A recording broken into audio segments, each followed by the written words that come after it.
We appeal to all our houses of worship to dedicate prayers to these heroes and innocent souls and for our country. In fact, I remember some of them issuing that call to prayer, which could have been last weekend. But we say, please continue and mourn with us.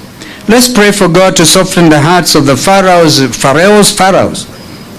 Michi Boko, you mentioned that very well. The pharaohs in government who would rather harm and kill our people instead of letting them go in the spirit of justice and freedom. 6 years after independence.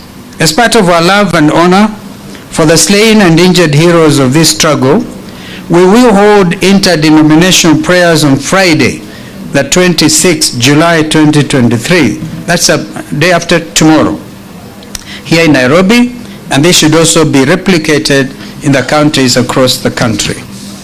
We will bless the souls of the injured and the dead.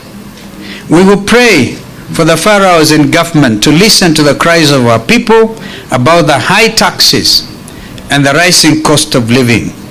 We will pray for our police to know that the people they brutalize, maim, and kill are indeed their brothers, their sisters, and fellow citizens. What became of the new title, National Police Service? It is now the opposite. It is a terrorizing force. We will continue praying for and pleading with the international community and all its institutions, especially those in the field of justice, democracy, and human rights, to stand with Kenyans against a regime gone rogue. During the prayers, we will call on the international community to call Kenya security agencies to order. Indeed, some of them have called them out, like the International Human Rights Commission in Geneva. Call them out.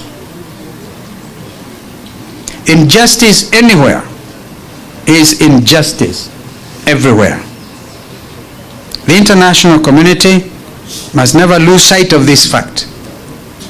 And either we are going as Africa to accept that it is the turn of Africa to rise and therefore be serious about the conduct of democracy, or we accept that as the law of the jungle, literally the law of the jungle applies, and making nonsense of any pretense at democracy and democratic governance.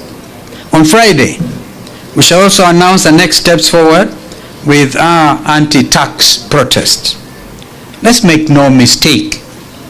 Kenyans are still hurting, and we shall not relent until this regime acknowledges this grim reality of suffering and agrees to repeal the infamous Finance Act. We call on Kenyans not to surrender. We must not, and we will not give up. Let us take comfort in the fact that the world has seen worse and more brutal regimes before. No regime can be so brutal as to outlive its people. We shall overcome. Justice shall be done. Not our will, God, but God's will. And this struggle continues, aluta continua. I thank you. In fact, looking at some of the names, a young boy of 13 years old. I mean, what has happened to a sense of morality? The majority of those killed and injured are young people. And yet, we have people in office pretending they want to help our youth get employment, our youth get to be able, because Lovik Ayondi, a minor, 13 years, Kibera Mashimoni, was shot on the right leg, a 13-year-old. We've seen them today. Like we say, my brother Raila was not in a hurry. He wanted to see each one of them. We couldn't, because we also felt that this is an important matter. And I think the world now knows what is happening in our wonderful nation. The choice is, do we allow it to deteriorate, or do we, as Shakespeare said in one of Shakespearean tragedies, Hamlet, or do we take arms against a sea of troubles? And by opposing, end them.